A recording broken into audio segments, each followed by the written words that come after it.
Rádio Mensagem da Cruz passa a apresentar Vale de Baca, um testemunho de fé e fidelidade a Deus em meio à adversidade. Começa agora aqui em nossa programação Vale de Baca, com Maristela Gandra.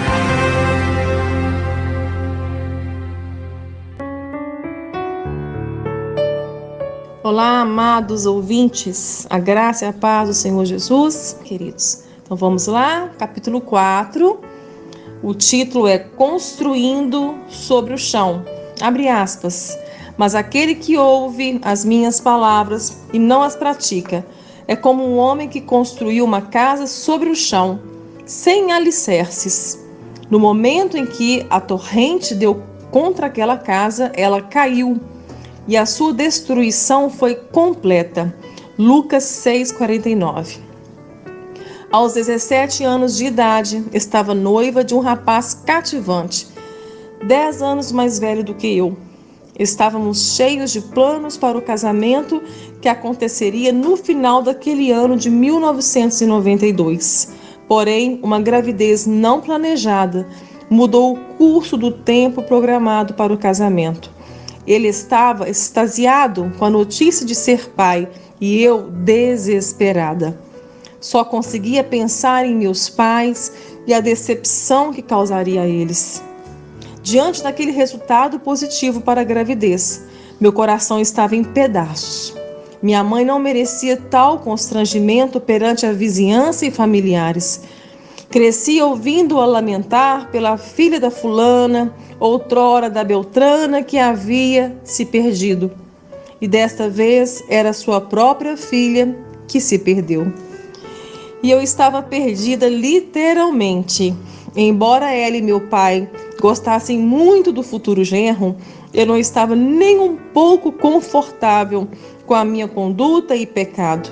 Pedi perdão a Deus e aos meus pais.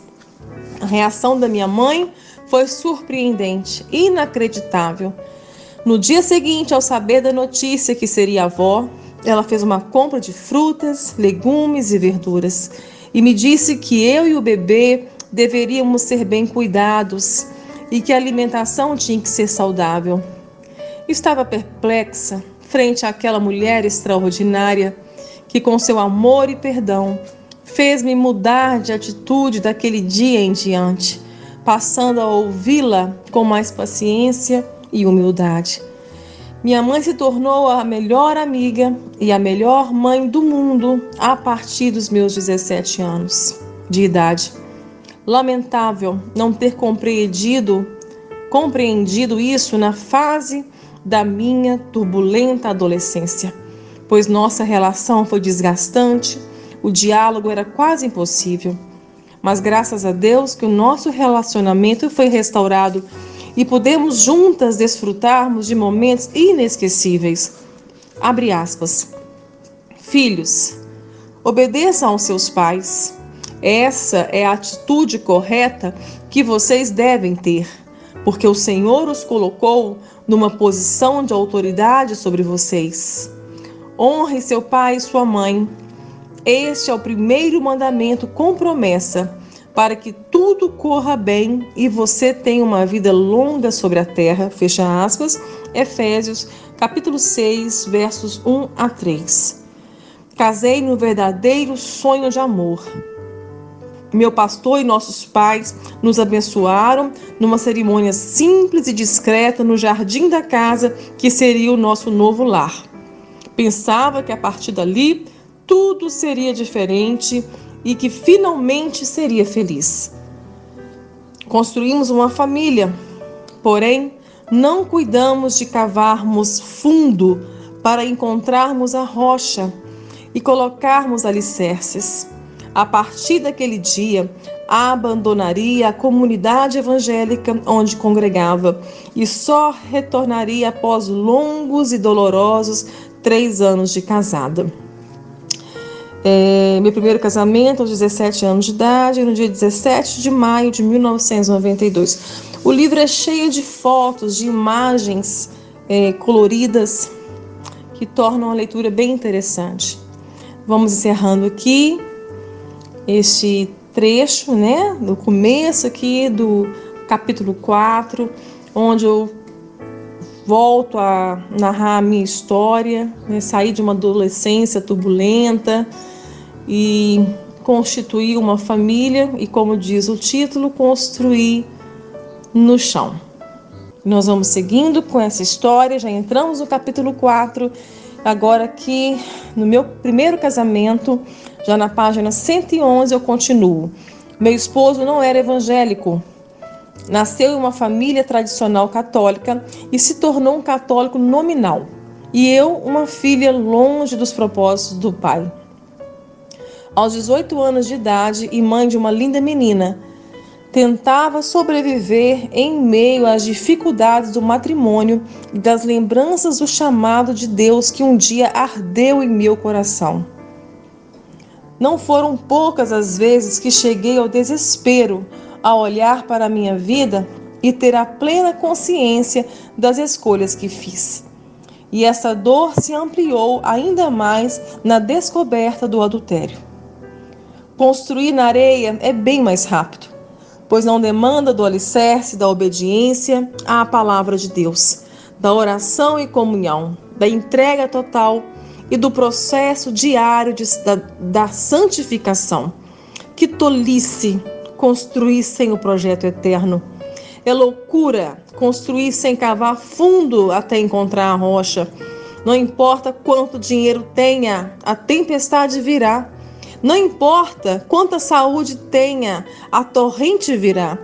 O sucesso da vida bem-aventurada, não está na capacidade de construir, mas na sabedoria em construir no centro da vontade do Pai, sendo edificados no seu projeto perfeito. Construindo sem os alicerces, transformei-me em uma esposa insegura. O meu ciúmes adoeceu a nós dois. Contudo, a graça de Deus ainda me sustentava. Havia perdoado a traição, e em meio aos momentos de alegria e paz, repentinamente aconteciam as desavenças por causa da minha insegurança e ciúmes. Precisava ser curada e liberta das amarras que estavam em minha mente. Dedicava-me à educação da Luana, e mesmo estando afastado dos caminhos do Senhor, em todo o tempo zelei em passar para minha filha o melhor de Deus que ainda havia em mim. E assim se passaram quase 4 anos de casados, quando Deus rompeu o seu silêncio em resposta às muitas vezes que supliquei por ele, clamando para que salvasse o meu esposo, a fim de que eu pudesse ter forças para retornar ao centro da sua vontade. Foi então que, através de um sonho, a luz dissipou a escuridão da minha alma. Aqui eu vou narrar o sonho que eu tive depois de muito choro e suplicar a Deus que salvasse o marido. O Senhor então ele me visita num sonho e traz uma revelação incrível. No sonho eu estava a fugir desesperadamente de muitos demônios, quando já muito cansada e a ponto de desistir, apareceu um anjo. Semblante sereno e com autoridade, me chamou pelo nome e me exortou dizendo: Maristela, entrega para Deus agora quem você colocou no lugar dele. Você está em pecado de idolatria. Era tão idólatra ao marido que no sonho, mesmo com todo aquele cenário hostil, ao invés de entregar o marido, entreguei a filha. E a vejo subindo ao céu em volta de uma nuvem branca. No mesmo instante, o cenário daquele sonho muda e vejo as promessas de Deus se cumprindo em minha vida. No sonho, me via pregando e ensinando a palavra de Deus para crianças, adolescentes, jovens, famílias e igrejas. Ao despertar, fiquei apavorada. Sabia o que deveria fazer. Não poderia mais continuar a barganhar com Deus a salvação do esposo. E fiz o que tinha que ser feito. Me posicionando diante de Deus e arrependida, confessei os meus pecados. Também o supliquei que não tirasse ninguém da minha vida. E assim, entreguei quem estava no lugar que pertencia somente a ele. Entreguei o ídolo do meu coração e me apresentei diante do Pai com minha filhinha, voltando também a congregar com os irmãos em Cristo na igreja onde era membro. Amém? Nós vamos estar falando sobre a idolatria do nosso coração e o quanto nós somos idólatras. Deus abençoe e até amanhã, se Deus quiser. Você acabou de ouvir mais um áudio leitura do livro No Vale de Baca, Além do Câncer, 4ª edição. Convido você a adquirir o seu exemplar entrando em contato conosco pelo WhatsApp 31 985 26 8508. Nós enviamos para todo o Brasil e fora do Brasil. Deus abençoe a sua vida. Obrigada. A Rádio Mensagem da Cruz apresentou Vale de Baca com Maristela Gandra.